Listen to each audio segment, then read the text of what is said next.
Hello guys, welcome back to my channel. അപ്പോൾ ബാംഗ്ലൂരിലെ രണ്ടാമത്തെ ദിവസമാണ് കേട്ടോ. ഇന്നും കെ ആർ മാർക്കറ്റിലേക്ക് തന്നെയാണ് ആദ്യം പർച്ചേസിന് ഇറങ്ങിയിട്ടുള്ളത്. അവിടെ നിന്ന് കുറച്ചധികം പ്ലാസ്റ്റിക് മാലകൾ വാങ്ങിക്കാണ്ടായിരുന്നു കേട്ടോ. ഇത് പ്ലാസ്റ്റിക് മാലകളുടെ ഹോൾസെയിൽ ഷോപ്പാണ്. 2-3 നിലകളിലായിട്ട് ഫുള്ള് കംപ്ലീറ്റ്ലി പ്ലാസ്റ്റിക് മാലകളാണ് കേട്ടോ. ഒരുപാട് കളേഴ്സുകളിൽ ഒരുപാട് മോഡലുകളിൽ ഇവിടെ ഉണ്ട്. അപ്പോൾ അവിടുന്ന് കുറച്ചധികം സാധനങ്ങൾ വാങ്ങിച്ചു. അത് കഴിഞ്ഞിട്ടാണ് പിന്നെ ചിപ്പറ്റ് മാർക്കറ്റിലേക്ക് പോയിട്ടുള്ളത്. ചിപ്പറ്റ് മാർക്കറ്റിലേക്ക് പോണ വഴി 2 സൈഡുകളിലും നിറയെ ഷോപ്പുകളാണ് കേട്ടോ.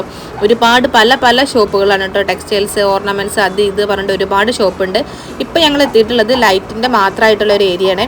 ഇവിടെ മൊത്തമായിട്ട് ലൈറ്റിൻ്റെ മാത്രം ഏരിയ ആണ് കേട്ടോ. അപ്പോൾ അവിടെ നിന്ന് കുറച്ച് ലൈറ്റുകളും അതേപോലെ ഡെക്കറേഷൻ ആവശ്യമുള്ള കുറച്ച് മെഷീനറി സംഭവങ്ങളൊക്കെ വാങ്ങിക്കാനുണ്ടായിരുന്നു. അതൊക്കെ വാങ്ങിച്ചു. ഫോഗ് മെഷീൻ, അതേപോലെ തന്നെ ബബിൾ, അതേപോലെ പേപ്പർ ബ്ലാസ്റ്റിൻ്റെ മെഷീൻ, അങ്ങനെ കുറച്ചധികം സാധനങ്ങൾ വാങ്ങിക്കാണ്ടായിരുന്നു. അത് ഞങ്ങൾ വാങ്ങിച്ചിട്ടുള്ളതാണ് കേട്ടോ. അപ്പോൾ ഇതിൻ്റെ ടെസ്റ്റ് നടത്തിയതാണ്, എങ്ങനെയാണ് ഇതിൻ്റെ വർക്കും കാര്യങ്ങളൊക്കെ നോക്കാനായിട്ട്. പിന്നെ കുറച്ച് ഒയാസിസും കൂടി വാങ്ങിക്കാണ്ടായിരുന്നു. അപ്പോൾ ഇത്രയേ ഉള്ളൂ. വീഡിയോ ഇഷ്ടപ്പെട്ടാൽ ലൈക്ക് ചെയ്യുക.